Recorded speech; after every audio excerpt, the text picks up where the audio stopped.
ॐ नमः सिद्धेभ्यः। ॐ नमः सिद्धेभ्यः। ॐ नमः सिद्धेभ्यः। ॐ नमः सिद्धेभ्यः। नमो अरिहन्ताणम्।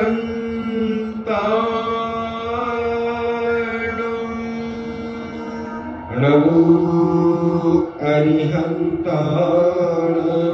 नमो सिद्धाणम्।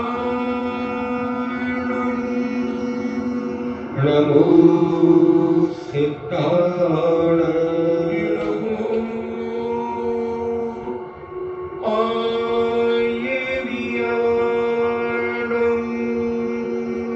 नमो आयर्याणम्।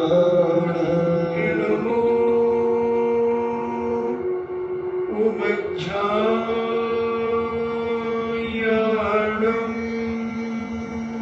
नमो उमज्झायाणम्।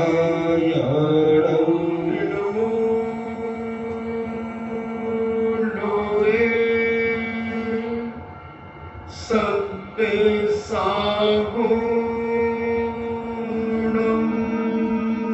नमो लोये सव्वेसागुणम्। पंच परमेष्टि भगवान की जय। अहिंसामयी वीतराग विश्व धर्म की जय। देवादिदेव 1008 श्री आदिनाथ भगवान की जय। देवादिदेव 1008 चिंतामणि घोर उपसर्ग विजेता श्री पार्श्वनाथ भगवान की जय। देवादिदेव 1008 शासन नायक बाल ब्रह्मचारी भगवान महावीर स्वामी की जय। परम पूजनीय आचार्य श्रोमणि गुरुवर श्री कुंद कुंद महामुनिराज की जय। परम पूजनीय आचार्य श्रोमणि गुरुवर श्री विद्यासागर जी महामुनिराज की जय। परम पूजनीय निर्व्यापक श्रवण मुनि श्री सुधा सागर जी महाराज की जय। परम पूजनीय 3,9 करोड़ महामुनिराजों की जय। तपोदय अतिशय क्षेत्र की जय। परम पूज्य श्री लक्ष्मी गंभीर सागर जी महाराज की जय। चर्चा चल रही है आज जो धर्म की आज जो अर्थ होता है सरल हो जाना, अपने अंदर से छल कपट को निकाल देना और जो वस्तु जैसी है उसको वैसी कह देना। बहुत विवेक की आवश्यकता होती है। आज जो धर्म लाने के लिए अपने परिणामों को निर्मल किया जाता है, अपनी भावनाओं को, अपने अंतरंग को, अपने स्वभाव को विभाव से हटाकर स्वभाव में लगाना पड़ता है। थोड़ा कठिन तो लगता है मगर असंभव नहीं है। और जैन दर्शन तो असंभव है ही नहीं अगर इसको बड़ी श्रद्धा से समझा जाए। तो इस जैन दर्शन में कहीं भी परेशानी नाम की कोई चीज ही नहीं है। बस आदमी के ना समझने के कारण वह धर्म नहीं कर पाता। और जो व्यक्ति इस धर्म को समझ लेता है वो बहुत जल्दी स्वीकार कर लेता है। आज सारा विश्व जैन दर्शन के सिद्धांतों पर अमल करने के लिए तैयार होगा। चाहे वह खाने का हो, चाहे पीने का हो, चाहे देखने का हो, हर चीज पर विश्व के बड़े बड़े वैज्ञानिक, बड़े बड़े शोधकर्ता इस पर विचार विमर्श कर रहे हैं कि अगर जैन दर्शन के सिद्धांतों को हम शुरू से अपनाना शुरू कर देते तो आज हमारे देश में, हमारे विश्व के अंदर किसी भी प्रकार की कोई परेशानी ना होती। आज ये छल कपट का ही परिणाम है। हो सकता है किसी देश के अंदर दूसरे देशों के प्रति कसाय भाव जागा हो, छल कपट जागा हो, और उन्होंने ऐसे कुछ वायरस तैयार कर लिए जिसके माध्यम से आदमी आज दुखी भी है और जीवन भी गंवाता चला जा रहा है। लाखों की तादाद में आज लोग इस बीमारी से ग्रसित हो गए और अरबों की तादाद में, करोड़ों की तादाद में लोग मानसिक दुखी हो गए। आज हर व्यक्ति का अगर मानसिकता का चेकअप किया जाए तो कहीं ना कहीं उसके अंदर से एक घबराहट है, एक फीलिंग है, और विचार करता है कि ऐसा कब तक चलेगा। बहुत अच्छे विचार रखने वाले लोग भी कुछ क्षणों के लिए दुख का अनुभव कर लेते हैं, और जिसने भी ये छल कपट किया है उस छली व्यक्ति के, उस छली देश की स्थिति आज पुण्य के उदय में अच्छी हो सकती है, मगर आगे आने वाला समय ये बताएगा कि दूसरों के साथ छल करने का क्या परिणाम होता है, दूसरों के साथ धोखा करने का क्या परिणाम होता है, दूसरों के साथ कुटिलता से जीवन जीने का क्या परिणाम होता है। और साक्षी है दुनिया, जिसने जिसके साथ कुटिलता की है, छल कपट किया है, उनकी क्या दशा और दुर्दशा हुई है ये आप एक एक व्यक्ति जानता है। जिसने भी परिवार में भी अगर छल कपट किया है तो भले वह वर्तमान में बहुत अच्छा दिख रहा हो, मगर अंदर से वह बहुत दुखी है, उनके मंदिर के भाव से बहुत परेशान है, घर के बाल बच्चों से दुखी हैं, बच्चे अनकंट्रोल हैं। तो बंधु, ये कर्म कभी ना कभी फल देता है।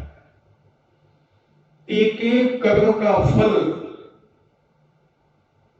दिए बिना कर्म नहीं जाएगा। जब तीर्थंकर जैसे अपन देखते हैं कितनी महान शक्तियां जिनके जन्म से सारे स्वर्गीय देवता उतर आते हैं, गर्भ से ही उतर के आ जाते हैं, अपार वैभव बिछा देते हैं, वो तीर्थंकर भी कुछ परेशानी का अनुभव कर लेते हैं। अभी जिनकी अपन अक्षय तृतीया पर्व मनाएंगे, वो तीर्थंकर को 13 महीने 9 दिन के बाद आहार मिल रहा है। ऐसा क्या कर दिया था उन्होंने? वो अपन अक्षय तृतीया को सुनने का प्रयास करेंगे, समझने का प्रयास करेंगे। मैं तो कई बार यही सोचता हूं कि कर्म न अमीर को देखता है और न गरीब को देखता है, न साधु को देखता है और न डाकू को देखता है। अभी बताया कि एक श्वेतांबर साध्वी को भी कोरोना हो गया। अभी एक बहुत बड़े अमीर के बेटे को भी कोरोना हो गया, वो दुनिया से चला गया। अभी पता चला बिजोलिया की किसी के रिश्तेदार के परिवार, इंदौर के पास बड़वानी के पास कोई स्थान है, उनके परिवार के 5 लोग एक साथ चले गए कोरोना से। जैन। तो ये कोरोना, ये बीमारी, ये कर्म बंधु, ये किसी को नहीं देखता। इसलिए पूज्य मुनिराज सौ चतुष्टय की जो बात कर रहे हैं, अब तुम अपने आप को देखना शुरू करो। दुनिया को खूब देख लिया, दुनिया के ऊपर खूब उंगलियां उठा ली, दुनिया को बहुत मिटाने और बनाने के विचार कर लिए, दुनिया के साथ धोखा और छल कपट हमने खूब कर लिया। अब स्वयं अपनी मानसिक शक्ति को जागृत करो, अपनी भावनाओं को इतना विशुद्ध करो, अपने परिणामों को, अपने स्वभाव को, अपने अंतरंग को बहुत निर्मल बनाने का प्रयास करो। और जब हमारा अंतरंग निर्मल बनेगा तो उसका एक आभा मंडल, उसका एक ऑरा बहुत शक्तिशाली होगा। साधु संतों के ऑरा क्यों प्रभावशाली होते हैं, शक्तिशाली होते हैं? क्योंकि वो अंदर से बड़े निर्मल और पवित्र होने का प्रयास करते रहते हैं। हर क्षण कोई गलती होती है, फौरन प्रतिक्रमण करते हैं, आलोचना करते हैं, निंदा करते हैं, ग्रहण करते हैं, उसका प्रायश्चित करते हैं और अपने आप के अंतरंग का शुद्धिकरण करते हैं। और इस शुद्धिकरण से उनके अंदर की शक्ति शुद्ध हो जाती है और उस शुद्ध शक्ति से जो आभा निकलती है, जो रेव निकलती है, वे ऑरा बन जाता है। और वह ऑरा इतना शक्तिशाली होता है कि उसके सामने बहुत सारी परेशानियां वही शांत होकर के बैठ जाती है। आपने सैनिक चरित्र में पढ़ा होगा कि यशोदा मुनिराज जब ध्यान में बैठे थे तो राजा सैनिक ने 500 खूंखार शिकारी कुत्ते उनके ऊपर छोड़ दिए। पूज्य मुनिराज इतने सरल परिणामी थे, अंदर से भी सरल थे और बाहर से भी सरल मुद्रा को लेकर, बड़ी शांत मुद्रा लेकर के वो विराजमान थे। क्योंकि साधक, जो सच्चा साधक होता है, जब वह सामायिक में बैठता है, ध्यान में बैठता है, तब अपने परिणामों को बड़ा निर्मल करता है, बहुत हल्का बनाता है अपने विचारों को, अपनी मानसिकता को इतना पवित्र करता है। सारे राग देश कसाई, क्रोध मान माया लोभ, राग देश, इन सब को तिलांजलि देता है। जब एक सामायिक ही करता है, एक सामायिक प्रतिमाधारी, एक सामायिक व्रती, तभी उसके लिए कहा कि सब चीजों को मन से निकाल दो, सारे छल कपट राग देश कसाई कुछ समय की सीमा बांध करके निकाल दो, कुछ समय की सीमा बांध दो कि मैं 24 मिनट तक किसी के प्रति द्वेष भाव नहीं रखूंगा, किसी के प्रति मायाचारी छल कपट नहीं करूंगा, किसी के प्रति क्रोध भाव नहीं रखूंगा। ऐसे निर्मल परिणाम जब माला ही फेरते हैं आप, तभी आपसे कहा कि अपनी सीमा बांध लो कि मैं अब यहां से उठूंगा नहीं जब तक मेरी माला पूरी नहीं होगी। जो प्रति सामायिक होते हैं, सामायिक प्रतिभाधारी होते हैं, वो चारों दिशाओं का बंधन करते हैं, पूर्व दिशा का, दक्षिण दिशा का, पश्चिम दिशा का, उत्तर दिशा का, और शिरोन्नति करते हैं, आवर्त करते हैं और उस स्थान को बंधन करके बैठ जाते हैं या खड़े हो जाते हैं। और अपनी चारों तरफ की सीमाएं बांधकर कि मैं अब इसके आगे कोई कसाय भाव नहीं करूंगा, कोई रागद्वेष नहीं करूंगा, छल कपट किसी के प्रति नहीं करूंगा, बस जो कुछ भी है इतनी देर के लिए मेरे पास इतनी ही जमीन है, जो कुछ मेरे शरीर पर है यही मेरे पास है।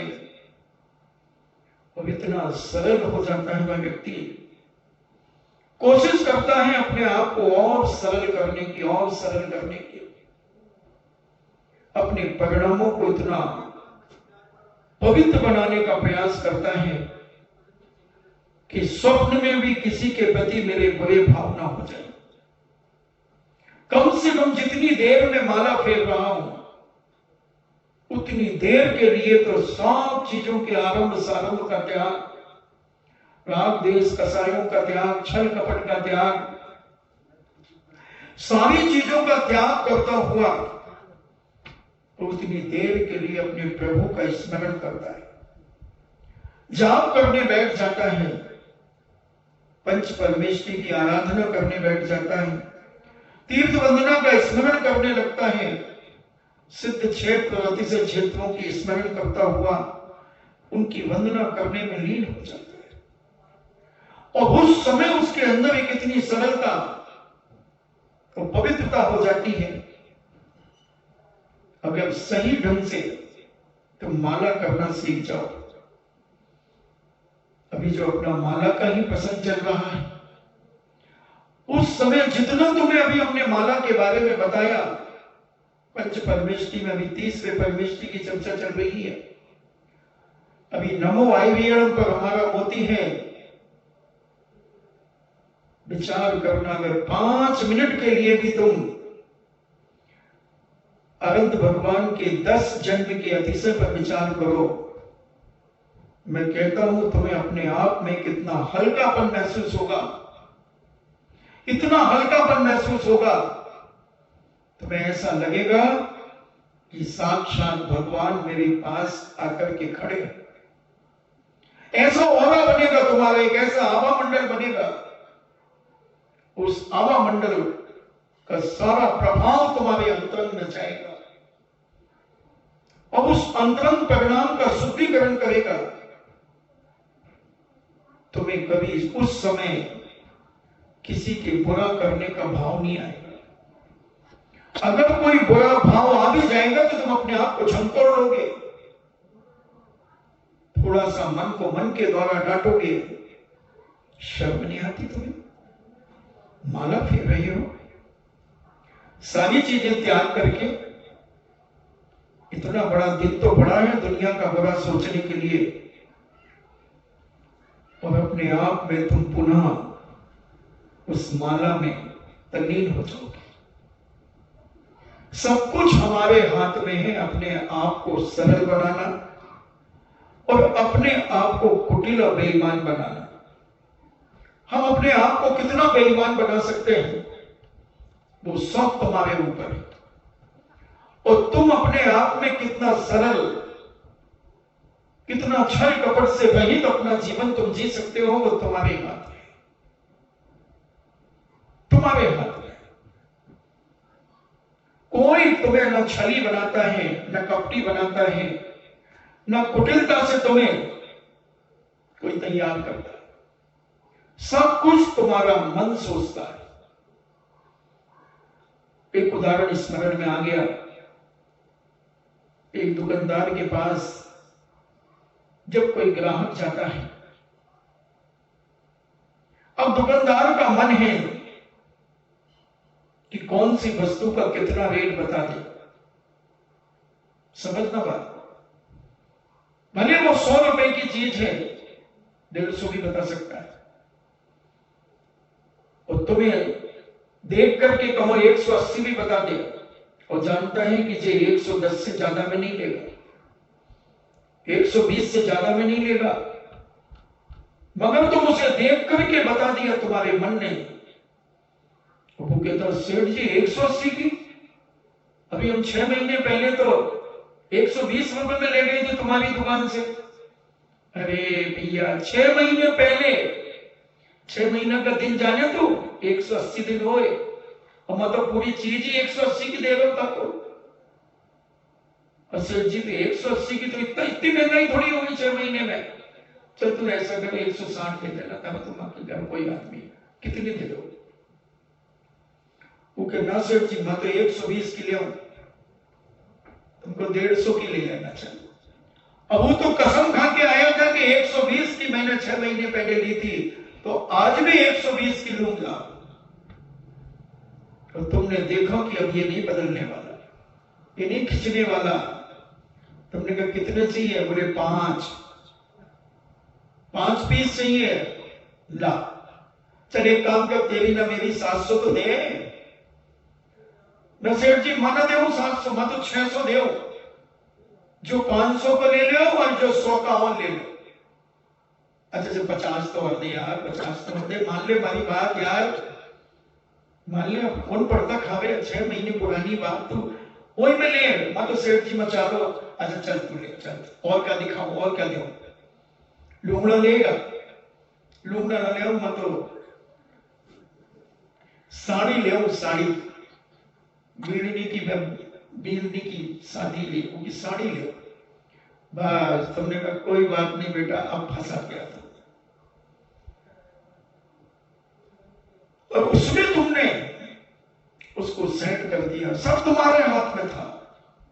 अगर जब वो कह रहा था कि 120 में हम तुमसे 6 महीने पहले ले गए, तुम चाहते तो कहते कोई बात नहीं, आप तो भले ग्राहक हो, चलो उसी रेट में देता हूं, उतनी बातें नहीं करते। मगर तुम्हारे अंदर जो एक सरलता कुटिलता में बदल गई थी कि और 10-5 रुपया एक में और खिंच जाए तो खिंच जाए, तो वो तुम्हारे अंदर था। तुम जैसा चाहो, मैं तो आज भी कहता हूं कि अगर हम जैसा चाहें वैसा कर सकते हैं। हम जैसा नियम बनाना चाहें बना सकते हैं। थोड़ी मेहनत जरूर लगेगी, परेशानी थोड़ी जरूर होगी, कुछ दिन दुकानदारी में फर्क पड़ेगा, मगर फिर जो पौबारा होगी फिर तुम संभाल नहीं पाओगे, संभाल नहीं पाओगे। पहले तो वो घूमेगा बाजार, कब हो सकता कि 2-4 दिन बोहनी भी ना हो, एक रेट में बोहनी भी ना हो, वो 17 दुकानें घूमेगा। मगर ऐसे भी ग्राहक आएंगे जो तुमसे पहले लेके गए थे, 120 में ले गए थे सेठ जी, और सेठ जी को 120 देने में भी पुसा रहा था, 20% की कमाई हो रही थी। मगर सेठ जी सोच रहा था 30 की हो जाए, 35 की हो जाए। मगर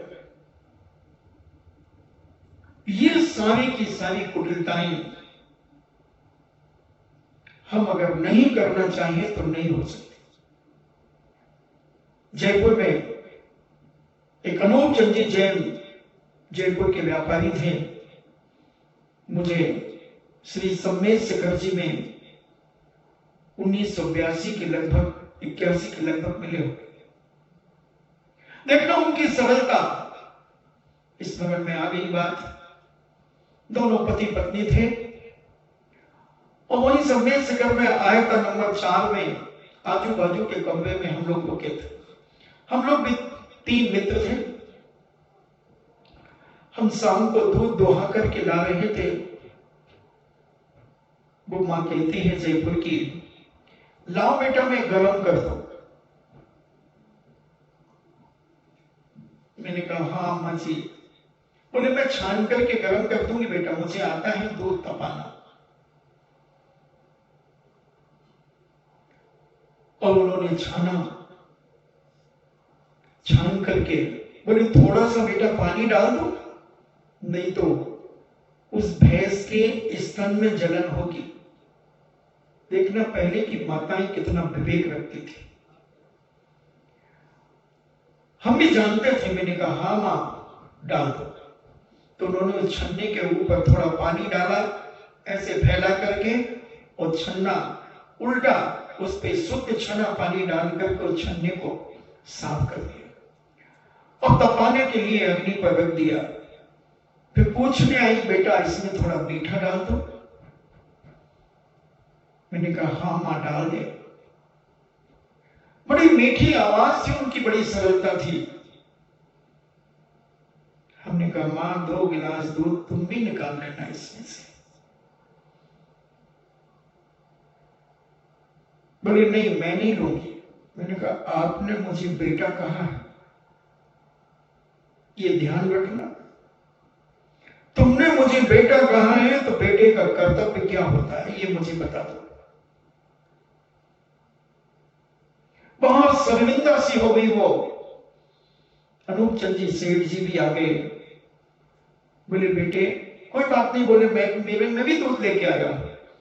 हमने कहा कोई बात नहीं, आपने भी मुझे बेटा कहा, ये ध्यान रखना, आपने भी बेटा कहा है और इन्होंने भी बेटा कहा और मैंने इन्हें मां कहा है। बस इसी का नाम तो सरलता है, इसी का नाम अपनत्व है, इसी का नाम प्रेम वात्सल्य है। कहां ढूंढ रहे हम प्रेम वात्सल्य? कौन से पेड़ में लगा है प्रेम वात्सल्य? कहां लगी है आत्मीयता, कहां लगा है अपनत्व, और कहां है कुटिलता और कहां है सरलता? बंधु सब कुछ हमारे अंदर है, कुटिलता भी हमारे अंदर है, सरलता भी हमारे अंदर है, प्रेम भी हमारे अंदर है, पाप भी हमारे अंदर है और पुण्य भी हमारे अंदर है। थोड़ा सा अपने मन को समझना है। अब वो मां से ऐसा प्रेम हो गया, ऐसी सरलता थी मां के अंदर। बोले बेटा क्या बालगंज चलोगे? मैंने कहा हाँ जाऊंगा। नवादा बुढ़ावी भी जाओगे? मैंने जाऊंगा। बोले मैं चलो। अरे मैंने कहा अम्मा नेकी और पूछ पूछ, और हमने गाड़ी की उनको भी ले गई। 2 दिन 1.5 दिन में जो भी यात्रा होती थी आसपास की सारी यात्रा की। राजगिरी भी गए और उन्होंने फिर जयपुर का टिकट कटाया। हमने भी, हमारा टिकट था, और हमसे कहा कि बेटा जयपुर जरूर आना, जयपुर जरूर आना। मैंने कहा मां, बोले नहीं बेटा एक बार जयपुर जरूर आना। मैंने कहा ठीक है। अब हमने व्रत ले लिया, मगर उनका प्रेम, उनकी सरलता मेरी आंखों में झूल गई। मैंने कहा वो मां को मैंने कहा था कि हाँ मैं जयपुर आऊंगा, उन्होंने बुलाया था। अब मैं जयपुर गया, उन्होंने अपना पता दिया था, अनूप चंद जैन, जौहरी बाजार, 1982 का एड्रेस अभी बता रहा हूं तुम्हें। और वो पूजा कर रहे थे, मैं उस मंदिर में पहुंचा, पूजन कर रहे थे सेठ जी, और कितने सरल थे। 9:30 बजे दुकान खोलते थे और शाम को 5 बजे दुकान बंद कर देते थे। भोजन करके दुकान खोलते थे और शाम को भोजन करने के लिए दुकान पर बंद करके ताला मार कर आ जाते थे। मैं लगभग 7, सवा 7 बजे चिन्हालय में गया था, सीधा स्टेशन से मंदिर पहुंचा।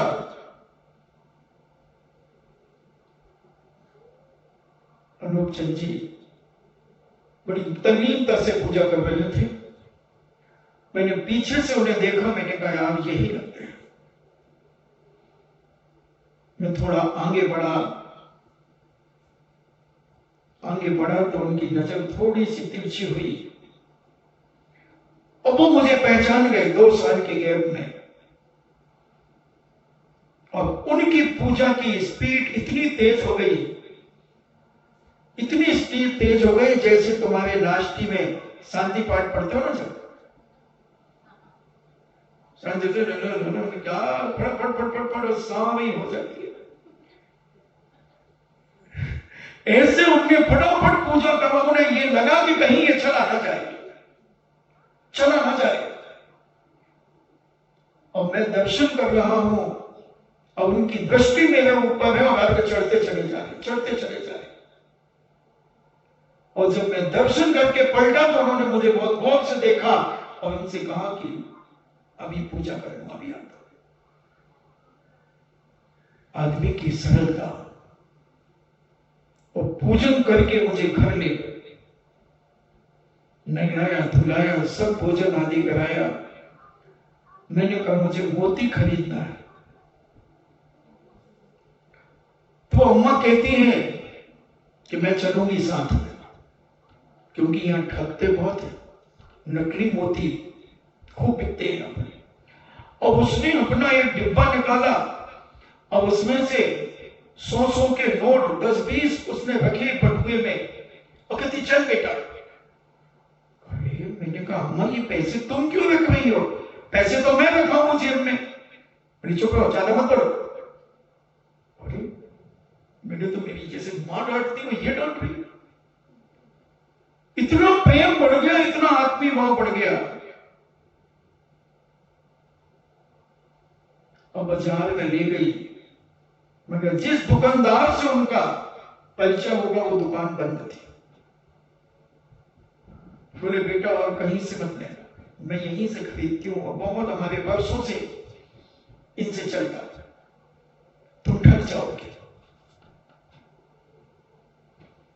फिर जब उन्हें पता चला कि व्रत ले लिया तो बोली बेटा मैं माता पिता बनूंगी जब तुम दीक्षा लोगे,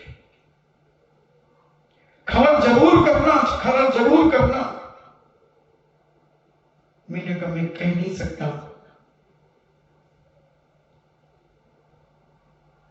बोले नहीं नहीं तुम याद रखना, खबर जरूर करना।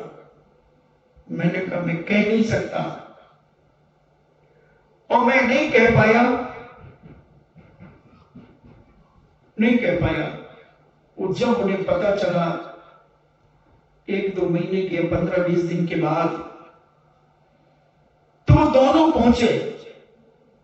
हम उस समय बंडा में थे पूज्याचार्य श्री के साथ। तो वो अम्मा इतनी बड़ी होकर के भी हमसे कहती है उल्टा। मुझे याद आ गई आज ये मायाचार्य के प्रवचन की बात को सुनकर। मैंने कहा क्यों कुट्टा? बोले तुमने हमें बुलाया नहीं। उनकी आंखों में आंसू आ गए। मैंने कहा कितनी सरल है ये मां। मैंने कहा भाई बुलाने का समय ही नहीं था, क्योंकि हमारे आचार्य श्री पहले से कुछ बताते ही नहीं है। मुझे तो शाम को कहा उन्होंने कि 9 फरवरी की शाम को कहा कि कल सुबह केस रंज कर लेना, जल्दी कर लेना, जल्दी। मैं आपको कैसे खबर करता? हमने कहा आप पूछ लो, आप तो आचार्य श्री से परिचित होगी। बोले हाँ मैंने तो खूब आहार दिए, क्योंकि जब आचार्य श्री कुंडलपुर से जयपुर से फिर किशनगढ़ आए थे 79 में, तो दीवान जी के मंदिर में रहे थे। बीमार हो गए थे, 1-1.5 महीने वहां रहे थे। मलेरिया बुखार हो गया था आचार्य श्री को, तो उस समय से वो जानती थी। और उन्होंने बताया कि महाराज मैं जयपुर से आई हूं। आचार्य श्री ने कहा हाँ।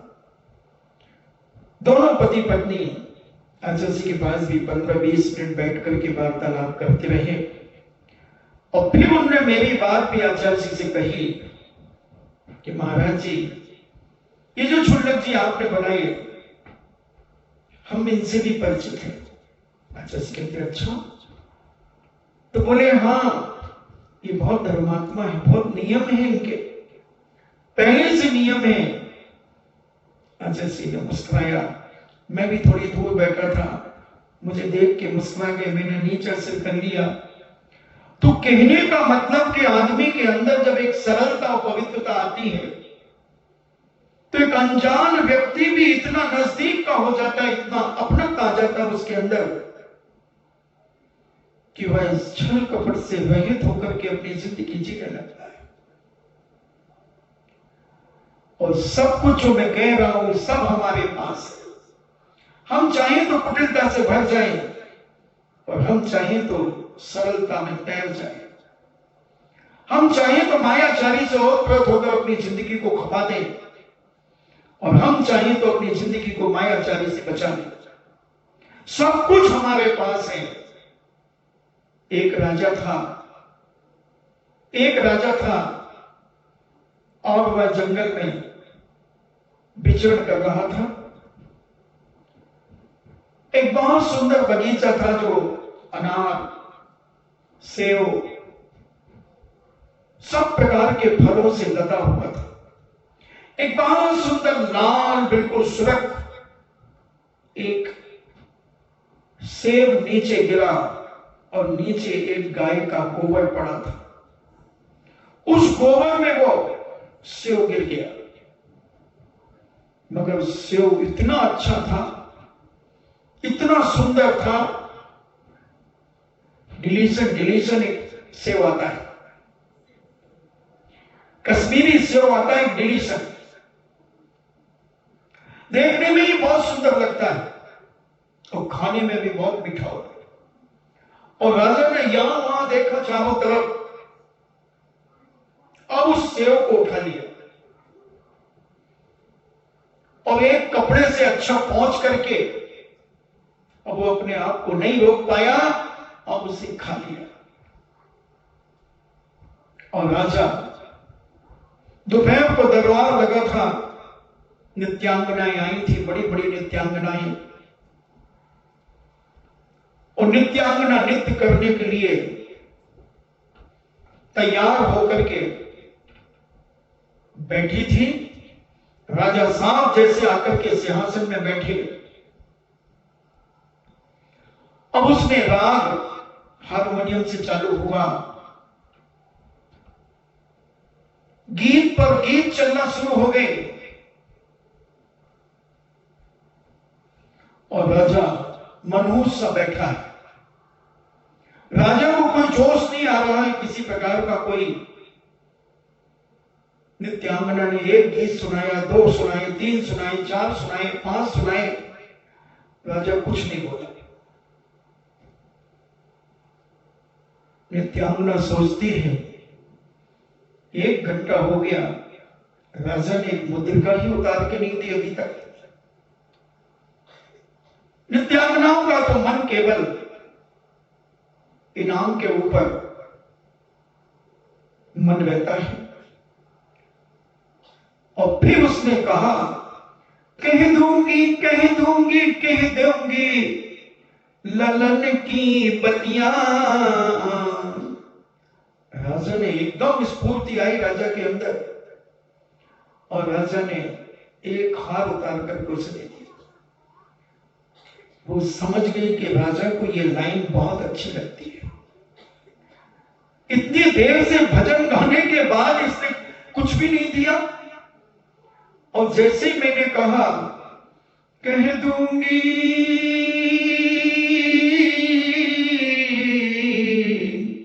कह दूंगी कह दूंगी ललन की बतियां,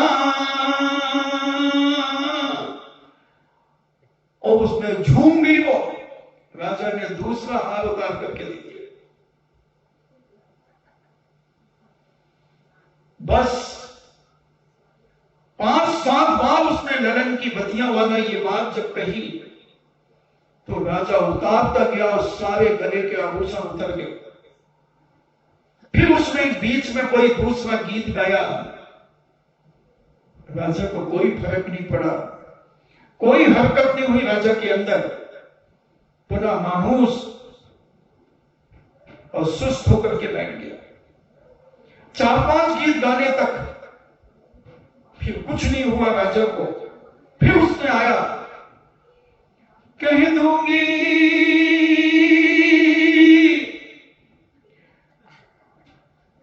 कह दूंगी कह दूंगी ललन की बतियां, 4 सखियां कह दूंगी। राजा ने अपनी अंगूठी, हीरे की अंगूठी उतार के दी। जब सारे आभूषण राजा साहब के खत्म हो गए और नित्यांगना 2-3 गीत गाने पर फिर राजा एकदम चिड़चिड़ा गया, गुस्से में आ गया। कहने क्या कहेगी? एक तो कहेगी कि मैंने गोबर में से उठा करके सेव खाया, और क्या कहेगी? और उसका ऐसा कोई भाव नहीं था। तो मायाजाली छल कपट से उद्भूत व्यक्ति घबराया हुआ रहता है, उसके अंदर एक डर, एक भय बना रहता है।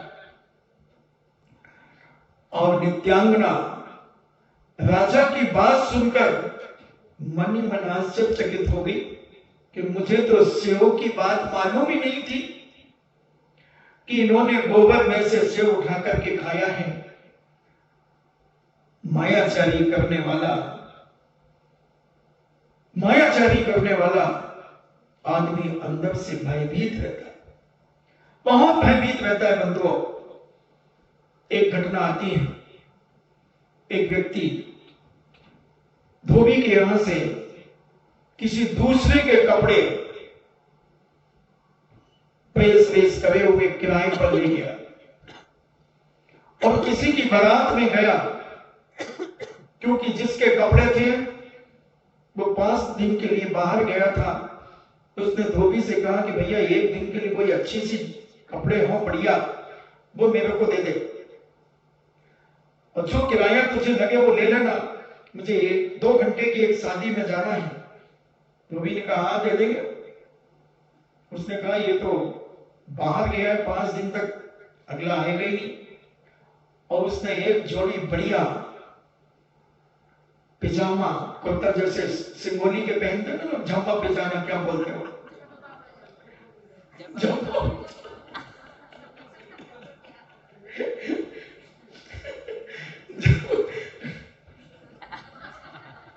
मैंने देखा उनको ऐसे नील और कर लेंगे, उसमें नीले से और हो जाएंगे, और तेल का और धब्बा दिखेगा उनकी दुकान का, और ढीले ढाले बुस्टेट और जे लंबे जेब, और उनमें कागज और नोट भरे रहेंगे पिजामे में भी, और सब।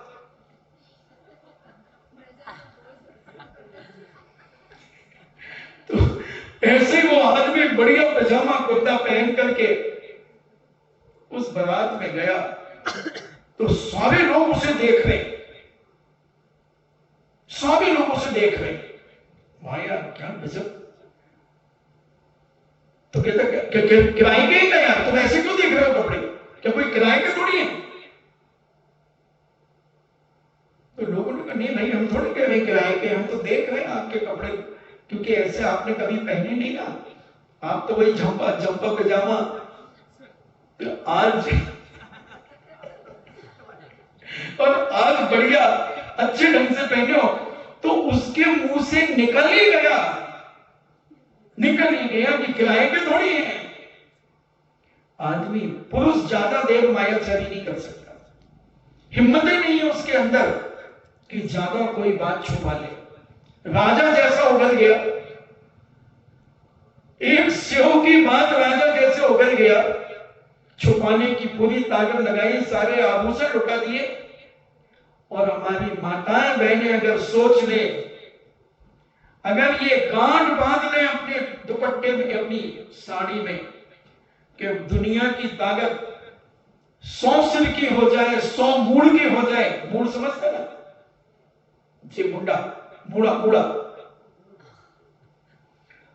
100 मूड़ की हो जाए, 100 मुंडे की हो जाए, तो भी नहीं बताना मुझे, तो पुरुष में दम नहीं है कि वो अपनी स्त्री से छोटी बात पूछ ले, नहीं बता सकता। बोलो गलत तो नहीं कह रहा हूं माता, तुम अगर जो चाहो तो सहज में बता दोगे, और जो छुपाना है, अरे बड़े बड़े मुशद्दद बीबकपंत जैसे भी, दाऊद इब्राहिम जैसे भी, लादेन जैसे भी अपनी पत्नियों से अंदर की बात नहीं निकलवा पाए। तो मायाचारी करना हमारे जीवन का विनाशक है, विनाश करने वाली है। तो हम अपने जीवन में समझें कि इस मायाचारी के माध्यम से क्या क्या विनाश हो सकते हैं, क्या क्या हमारे जीवन की दुर्गति हो सकती है। और ये आवजाव धर्म तुमसे लेकर के बड़े बड़े मुनिराज तक पालन कर सकते हैं। तो ये मूल रूप से उत्तम आवजाव धर्म किसके पास होता है? जो संसार से जो भयभीत होता है, जो संसार से डर लगता है, जो संसार भीरू होता है, जो संसार से डरता है, ऐसा भयभीत साधु सैकड़ों कपटी वो नदियों में स्नान करने वाले शत्रुओं के द्वारा ठगा जाकर के भी तथा स्वयं माया व्यवहार में कुशल होकर भी या शरीर वचन और मन से कुटिलता को प्राप्त नहीं होता। वो सब जानता है कुटिलता करना। सच्चा साधु को तुम मिट्टी का मत समझना। जो साधु छल कपट नहीं करता तो क्या वो छल कपट करना नहीं जानता? जानता है, मगर वो उसका दुष्परिणाम भी जानता है कि छल कपट करने से क्या होगा।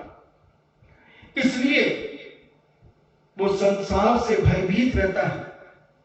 वो 84 लाख योनियों के दुख दर्द की वेदनाओं से वाकिफ रहता है, क्योंकि उसने स्वाध्याय किया है। वो जानता है छल कपट करने वाला व्यक्ति कैसी कैसी योनियों में जाता है।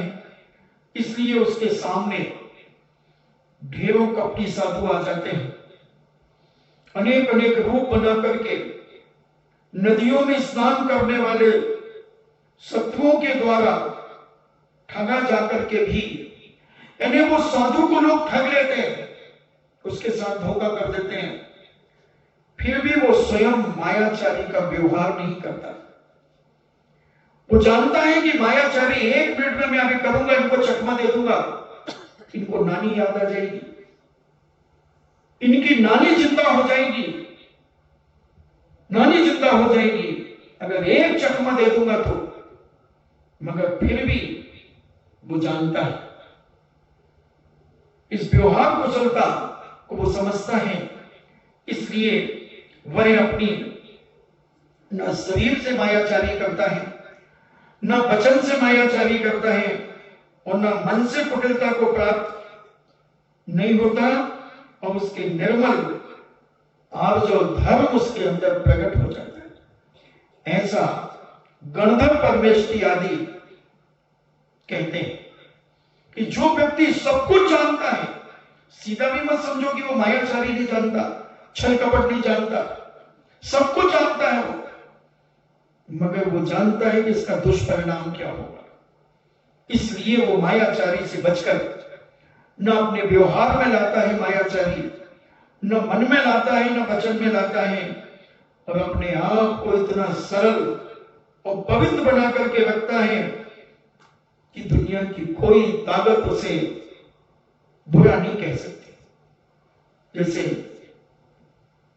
बहुत सारे साधु से गणेश प्रसाद वर्णी का उदाहरण प्राय सभी लोग देते हैं कि गणेश प्रसाद वर्णी बहुत सरल स्वभावी थे, जन्म से असाधी थे, मगर जैन दर्शन से प्रभावित हो गए थे।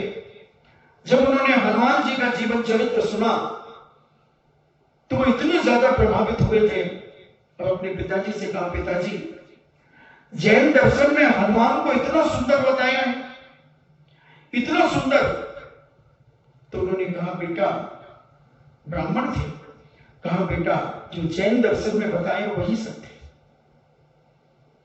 और वो धीरे धीरे जैन दर्शन से प्रभावित हुए कि उन्हें चिरौंजा माता ने, चिरौंजा बाई ने उन्हें गोद ले लिया था, और उन्होंने जैन दर्शन को पढ़ा। तो वो किसी की फल की दुकान पर जाते तो उनकी मां एक आने के रोज फल के लिए उन्हें 1 आना देती थी। 1 आना जानते, 6 पैसे को 1 आना कहा जाता है। तो 6 पैसे देती थी, तो वो फल वाला 4 पैसे के फल देता था और 6 पैसे उनसे ले लेता था। एक दिन उनकी मां ने कहा, बेटा तू इतने से फल लाता है और कहता 6 पैसे के फल हो गए, मुझे लगता है दुकानदार तुम्हें ठग लेता है। बोले, भाई मैं तो नहीं ठगता ना किसी को, वो मुझे ठगता है तो मेरा क्या जा रहा है, उसका कितना जा रहा है। वो बदनाम हो जाएगा, वो बर्बाद हो जाएगा, और मैं ठगूंगा तो मैं बर्बाद हो जाऊंगा। बोल, मां मैंने न्याय पढ़ा है, जो जैसा करेगा वो वैसा भरेगा। वो छल करता है, वो कपट करता है, उसे भोगना पड़ेगा। और मैं न छल करता हूं न कपट करता हूं तो मुझे सुख मिलेगा, मेरा जीवन आनंदमय होगा। तो ऐसे वर्णी जी अपने जीवन में इतनी सरलता को धारण करने वाले थे,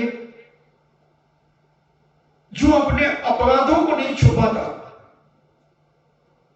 व्रतों में लगे हुए अतिचारों की निंदा ग्रहण करता है और उसका प्रायश्चित के द्वारा शुद्धिकरण करता है, वह आर्जव धर्म का धारी होता है, यानी वह सरल परिणामी होता है।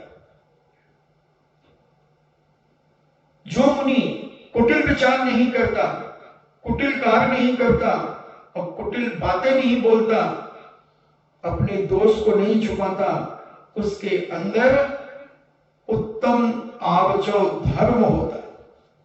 कुटिल बातें भी नहीं करता, किसी के साथ कुटिलता नहीं फैलाता, न कुटिल विचार रखता है अपने मन में और न कुटिल कोई कार्य करता है, मायाचार से युक्त कोई कार्य भी नहीं करता। ऐसा साधु उत्तम आर्जव धर्म का धारी होता है। और जो मानव प्राणी कुटिल भाव और मायाचार रूप परिणामों को छोड़कर शुद्ध हृदय से अपने चारित्र का पालन करता है, उसके अंदर नियम से आर्जव धर्म प्रकट हो जाता है। तो अपन ग्रस्त में रहकर के भी धीरे धीरे अपने अंदर की मायाचारी कुटिलता को कम करें, मायाचारी को कम करें। और जितनी मायाचारी कुटिलता तुम कम करते चले जाओगे, उतना तुम्हारा मन बड़ा पवित्र और सरल होता जाएगा, सरल होता चला जाएगा। बड़ा आनंद आता है बंधु सरल जीवन जीने में। कुटिलता से जीवन जीने वाला व्यक्ति भयभीत रहता है और जो बात सबसे एक सी करता है, चाहे 100 लोग बैठे तो और 2 लोग बैठे तो वही बात 100 से भी कहना है, वही बात 2 से भी कहना है। 2 से जो बात कर रहा था 100 और आ जाए तो उसको रुकना नहीं पड़ेगा, उसे तो अपनी बात कहते रहना पड़ेगा। और जो छली कपटी होगा उसे मायाचारी करके वो बात घुमाना पड़ेगी, दूसरी बात लाना पड़ेगी सामने। और 24 घंटे उसे भय रहता है कि कहीं कोई मेरी बात इधर उधर न कर दे, घबराहट बनी रहती है, उसे दूसरों पे शक होता है। जो शकी होगा उसे दूसरों पे शक ज्यादा होगा, जो कुटिल होगा उसे दूसरों पर भी कुटिलता दिखेगी, जो दूसरों के ऊपर छल कपट करेगा तो उसे हमेशा हर आदमी छल कपटी दिखेगा, क्योंकि उसके अंदर स्वयं छल कपट भरा हुआ है। इसलिए अपनी दृष्टि को बहुत अच्छा पवित्र बनाओ, बहुत सरल बनाओ और अपने जीवन को जितना निर्दोष बना सको उतना बनाने का प्रयास करो। तभी ये मनुष्य पर्याय की सार्थकता तुम्हारे जीवन में उत्पन्न हो सकती है। और नहीं तो बंधुओं, बहुत गई थोड़ी थोड़ी भी अब जाए और उसके बावजूद भी अगर हम छल कपट के साथ अपनी इस देह का विसर्जन किया, मरण किया, न हम समाधि कर पाएंगे और न सच्चा मरण कर पाएंगे। छल कपट के साथ मरने वाला व्यक्ति अनेक अनेक दुर्गतियों में जाकर के अपने जीवन का विनाश करता है। इसलिए हम अपने जीवन को इतना साथी से बनाए, अतिशय पूर्ण बनाए कि हमें ऐसे कोई काम ही ना करना पड़े जो हमें एक दूसरे से छुपाना पड़े। दोषों को अतिशय छिपाने पर भी कालांतर में कुछ समय व्यतीत होने के बाद वो खुल ही जाते हैं। हम कोई बात कितनी भी छुपा लें मगर कभी ना कभी वो खुल ही जाती है। साल में, 2 साल में, 5 साल में कभी ना कभी तुम किसी के सामने उस बात को कह दोगे, क्योंकि हमने शायद एक दिन कहा था कि हर व्यक्ति का कोई ना कोई व्यक्ति का एक खास आदमी होता है, हर व्यक्ति का एक खास होता है और उसका भी कोई खास होता है। उसका भी वही खास होता है। तो तुमने अपने खास से कहा तो उसने कुछ दिन तो छुपाया, फिर उसका खास जब उसे मिला तो उसने कहा क्यों भाई क्या चल रहा है? बहुत आनंद चल रहा है, बढ़िया चल रहा है यार। अपना एक मित्र है ना बिजौलिया में, हाँ हाँ अरे हाँ मैं जानता हूं उनको। अरे यार वो ये बात कह रहे थे मुझसे, मगर उन्होंने कहा किसी को नहीं बता। अरे पागल, मैं तो तेरा खास हूं यार, किसी को बताने के लिए मना किया और उसने उसको बता दिया। अच्छा ऐसा? हाँ यार बहुत परेशान है। अच्छा अच्छा अच्छा अच्छा, क्या क्या दुनिया है यार, सभी परेशान। अब बात गई, रात गई, 2-3 महीने बाद उसका भी एक खास आया। बैठे मित्र घंटों से बातचीत करते रहे, और भाई क्या चाल चल रहा है? अभी तेरा एक मित्र था यार, वो बिजौलिया में रहता था, उसका क्या हाल है? अरे वो बहुत बढ़िया है वैसे तो। अच्छा वैसे बढ़िया, मगर ऐसे? ऐसे तो थोड़ा परेशान है। क्यों गया? अरे वो उसने उसकी बात बता दी। अरे यार वो तो हम अपने ब्याही से बना रहे थे उनको, उन्हें तो हम ब्याही से बना रहे थे और तुमने तो ये बात कही। बस हमारी 4-5 दिन बाद पक्की हो ही रही थी। अच्छा ऐसी बात है, भाई मेरा नाम नहीं आना चाहिए? अरे चिंता मत कर, पागल है क्या? आज तक मैंने तेरी कोई बात यहां वहां करी क्या? अब वो कहां पहुंच गई? 2 के पास पहुंच गई। अब उसने अपनी घर में श्रीमती से कहा कि कैंसिल करो। वो कैसे करोगे बताओ, बड़ा मामला खराब है उनका। नहीं नहीं, हमने तो अपनी सहेलियों से पूछा, वो तो सब कह रही बहुत अच्छा है, परिवार बहुत अच्छा है, सब कुछ अच्छा है। बोले नहीं तुझे नहीं मन, मेरा दोस्त मेरे साथ कभी धोखा नहीं कर सकता, बहुत जिगरी है भाई। अच्छा हाँ। अब लड़के को पता चला, उसके लड़के ने कहा पापा अंगूठी पहनाने कब चलेंगे? बेटा अभी नहीं, अभी है बाद में। क्यों पापा क्या बात? मैं तो अभी उससे बात करके आया हूं। और उसने कहा कि कब आ रहे हो, पूछ के बताओ, मेरे पापा पूछ रहे हैं। अरे यार अभी अभी मना कर दो तुम। क्या बात क्या है पापा? अब मुझे भी तो बताओ क्या बात है। और उसके पिताजी ने अपने बेटे को बता दिया, और बेटे ने अपनी मंगेतर को बता दिया, और मंगेतर ने अपने बाप को बता दी।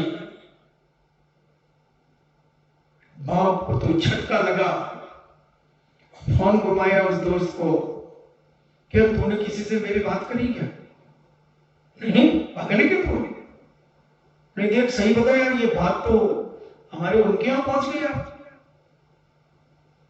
और ये हाँ यार सॉरी यार, प्लीज यार, वो जो ना वो मेरे बहुत क्लोज थे यार, बहुत नजदीक के थे व्यक्ति यार, ऐसी बातों बातों में निकल गया, बहुत दिनों के बाद मिले थे। तूने तो बहुत गड़बड़ की, विश्वासघात कर दिया। विश्वास में बास बिस्का, आशा में छुपी है निराशा, शब्दों के संग न बहना, सुन लो मेरी बहना। इस शब्दों के माया जाल में मत उलझ जाना। इस माया जाल में बहुत बड़े राज होते हैं।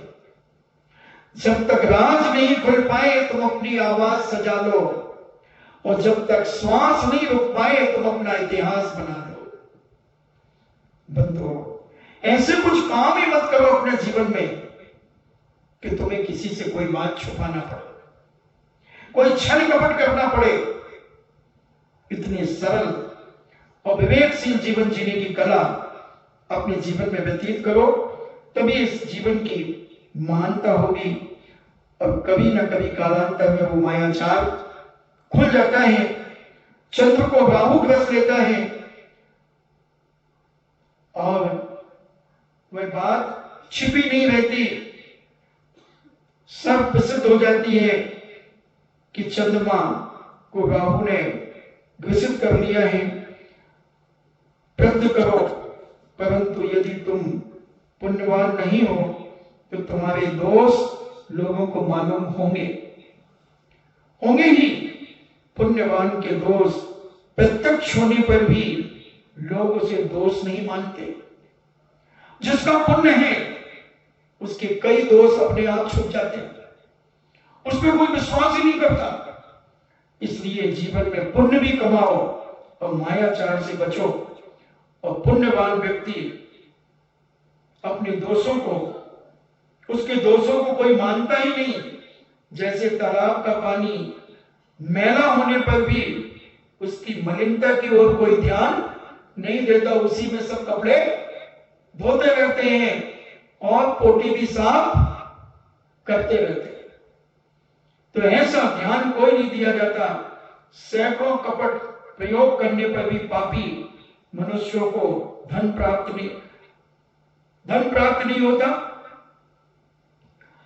इस प्रकार इस भाव में और पर भाव में मायाचार से अनेक दोष उत्पन्न होते हैं। ऐसा जानकर मायाचार का त्याग करो। देखो अभी पता चला, मैं स्थान भूल रहा हूं, कितने लोगों के अंदर मायाचार है। अभी मुझे नैब सागर जी महाराज साहब ने बताया, स्थान भूल रहा हूं मैं, कि एक स्थान पर एक व्यक्ति की होटल है और उस होटल में वो मनुष्यों की लैट्रिन भोजन में मिलाकर के, आइटमों में मिलाकर के खिला रहा है और अपनी समाज के लोगों को तो शुद्ध भोजन खिला रहा है, और जो दूसरे लोग जाते हैं उनके लिए लैट्रिन, मनुष्यों की लैट्रिन यानी पोटी उन सामानों में मिला करके बना करके और उनको खिला रहा। अभी मुझे शाम को उन्होंने बताया। सिंगापुर के अंदर बोलो आप। इसलिए मैं कहता हूं कि होटलों का खाना बंद करो। कितनी निकृष्टता हो गई, कितनी मायाचारी, कितना छल कपट हो गया कि जिस जाति का वो व्यक्ति अपनी जाति वालों को तो बिल्कुल साफ सुथरा खिला रहा है और दूसरे लोग जो उस होटल में जा रहे हैं उनको ऐसा खिला रहा है। बोलो आदमी की मायाचारी कहां तक हो सकती है, कहां तक छल कपट हो सकता है। बहुत बचने की जरूरत है, बहुत समझने की जरूरत है, जीवन को बचाने की जरूरत है। ऐसा जीवन अपना जियो कि जिसके माध्यम से हम अपने जीवन को पवित्र कर सकें। इस आर्जव धर्म को पालन करने से क्या क्या फायदे होते हैं? तो आर्जव धर्म से मनुष्य को अत्यंत निर्मल गुण प्राप्त होते हैं। उसके अंदर 3 लोक में सार्वभौम सुख की प्राप्ति आर्जव धर्म से ही होती है और तीर्थंकर आदि की विभूतियां इसी आर्जव धर्म से मिलती हैं। सरल हृदय वाले धर्मात्माओं के संसार का नाश करने वाला, साक्षात मोक्ष रूपी स्त्री को देने वाला और समस्त पुरुषार्थ को सिद्ध करने वाला ये उत्तम आर्जव धर्म है। इसलिए उत्तम आर्जव धर्म को अपने जीवन में सिद्ध करो और सदा भोग का सेवन करने वाले भोग भूमिया जीव योगों की सरलता के कारण भी देखो कितनी बड़ी बात है कि जो जीव यहाँ दान देकर के, मान लो वो मिथ्या दृष्टि भी है और दान दे रहे हैं, तो वो मर करके यहां से भोग भूमि में जाते हैं और भोग भूमि में 10 प्रकार के कल्प वृक्ष होते हैं। उन 10 प्रकार के कल्प वृक्षों से सारी चीजें उन्हें प्राप्त होती है जीवन भर, मगर वो कभी छली कपटी नहीं होते, सरल स्वभावी होते हैं, कभी एक दूसरे के ऊपर नियत खराब नहीं करते। तो उसके प्रभाव से वहां से मरण करने के बाद वो स्वर्ग में आकर के जन्म लेते हैं। कितना प्रभाव, कितना सुख कि भोग भूमि में 3 पल, 2 पल और 1 पल की आयु जगन उत्तम मध्यम भोग भूमि की, और फिर वहां से आकर के स्वर्गों में जन्म लेकर ये सारा वैभव भोगते हैं। बंधुओं, ऐसे छल कपट से बचकर हम अपने जीवन में अनेक गुणों को प्राप्त करें और जीवन का आनंद लें। ऐसा जीवन बहुत दुर्लभता से मिलता है और मायाचार के कारण हम अनेक दोष अपने जीवन में प्राप्त करते हैं। इसलिए मायाचारों से बचकर अपनी जिंदगी को सफल बनाएं। ऐसी मंगल भावना के साथ जिनवाणी स्तुति करें और विचार करें कि हे भगवान, हम अपने जीवन में इस मायाचारी से कितना बच सकते हैं। अरे सूखी रोटी खा लेना, क्या फर्क पड़ेगा। बहुत सारे लोग जिंदगी में सूखी रोटी खाते हैं, मगर छल कपट से चुपड़ी भी खा लोगे तो वो पचेगी नहीं और अनेक बीमारियां और पैदा करा देगी। ऐसी गरिमापूर्ण अपनी जिंदगी जियो कि जिस गरिमा के माध्यम से तुम्हारी इज्जत दिन दूनी रात चौगनी बढ़ती चली जाए और जीवन की सरलता ही तुम्हारी गरिमा है। और जितनी तुम्हारी सरलता होगी उतनी दिन दूनी रात चौगनी तुम्हारी गरिमा बढ़ती चली जाएगी। और जहां गरिमावान व्यक्ति खड़ा हो जाता है उसके आगे पीछे अनेक लोग उससे बातचीत करने में आनंद का अनुभव करते हैं। इसलिए छल कपट से वह जीवन ही गरिमामय जीवन होता है। इन्हीं मंगल भावना के साथ जिनवाणी स्तुति।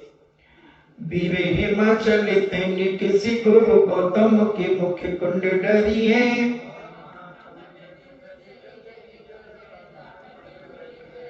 ज्ञान पयो निधि माही वली बहु भंग तरंगन सोचरी है। या जग मंदिर में अनिवार्य अज्ञानी अंधेरे छयो अति भारी, तो किससे भांति पदारथ पाति कहाँ रहते रहते अभिचारी।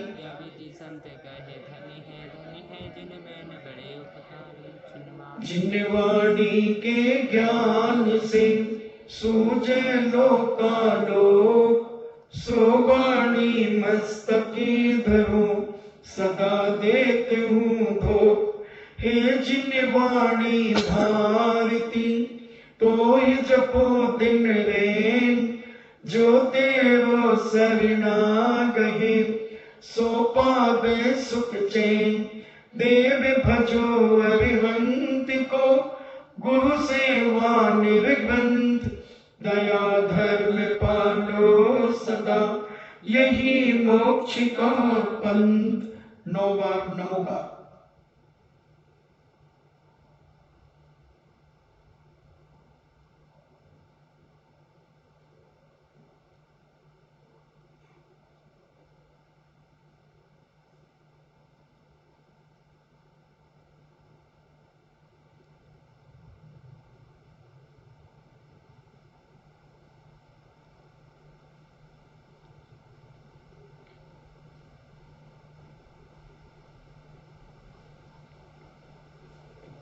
परम पूजनी द्वादशांग जिनवाणी माता की सुत देवता, सुत देवता, सुत देवता।